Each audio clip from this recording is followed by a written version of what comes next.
Hello, welcome back to MFWoodShop. Today is more or less I don't want to say update video, but I'm going to be showing you what I've been doing kind of off camera. So it's a collection of a bunch of little things, and the first little or big thing that I've done recently is this barn. This barn was built about 10 years ago, and I built it from scratch. And at the time, when I painted it, I primed it because it was bare wood, and when I was priming it, the wood just sucked up the primer so much, I just got tapped out of money.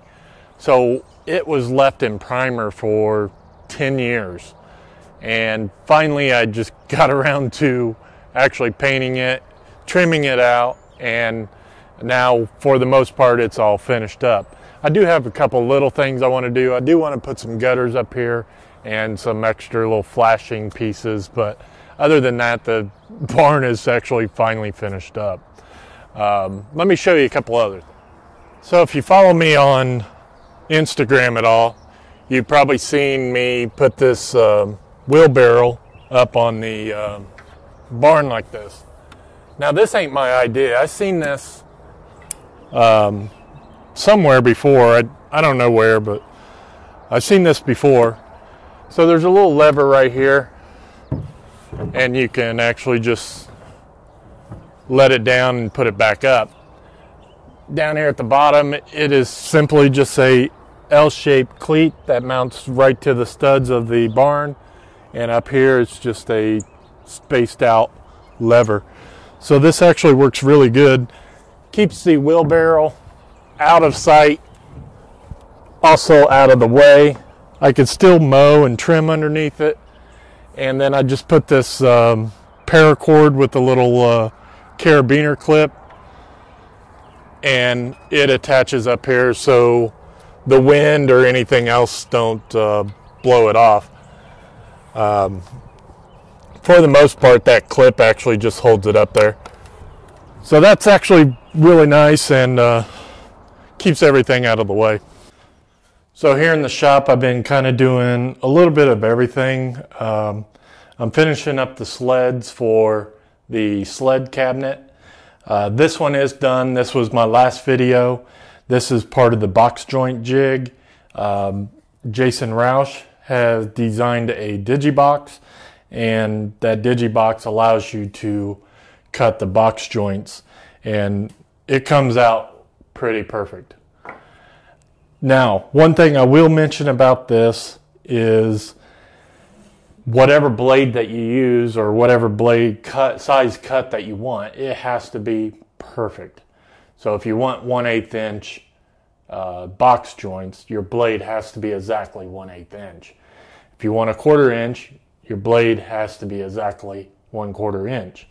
Now my dado set, you're supposed to put the both sides together and be 1/4 inch, but what I found out is it's not. I actually had to put 3 spacers in my dado stack to get exactly 1/4 inch. And once I got the blade set to the size cut that I was making, everything was perfect. So on to other things that I've been doing. I added an extra piece to my panel saw, and this is just an extra piece of plywood with a runner in it. That way I can put it right up against the other piece and have kind of a zero clearance. The next sled that you'll see a project video on is a crosscut sled. I have already started it. I got the runners on and I got the back piece on, and I do have the front piece glued up and ready to go. I just haven't finished it out yet. And that will take care of the sled cabinet, and those will all be done off camera. And I don't even think I posted this one on Instagram or anything. I did make me a new mallet. I've been thinking about kind of making some of these and doing a giveaway or maybe selling them or something. This one I really, really like. It's nice and heavy. I weighed it down with melted lead. and then, you know, corked it off and stuff. It feels really great in the hand. This was my old one, so it's a little bigger. This one's nice too. It's a little lighter. This one's a little heavier, but I really like this shape. So that's what that one looks like. I really like the shape of this. Has that little bump right there, and that fits the palm really nice.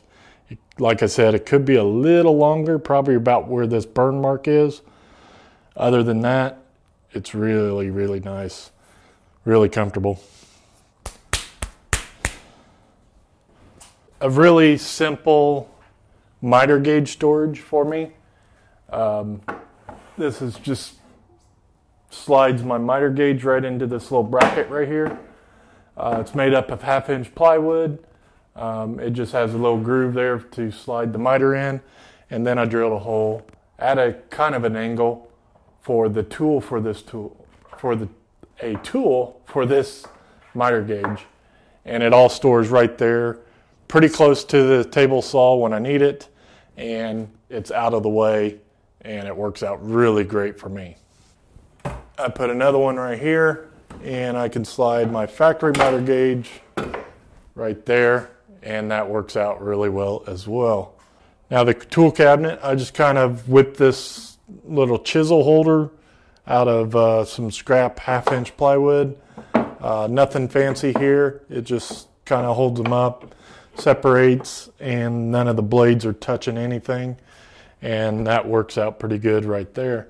On the other side of the tool cabinet, I moved my Forstner bits over here, made a quick little angled bracket, and put my Forstner bits over here close to the drill press. That just made more sense. Now up here at the top of that right side of the cabinet, I made a special bracket for my angle grinder, and then a little plate on a French cleat to hold all the blades and stuff.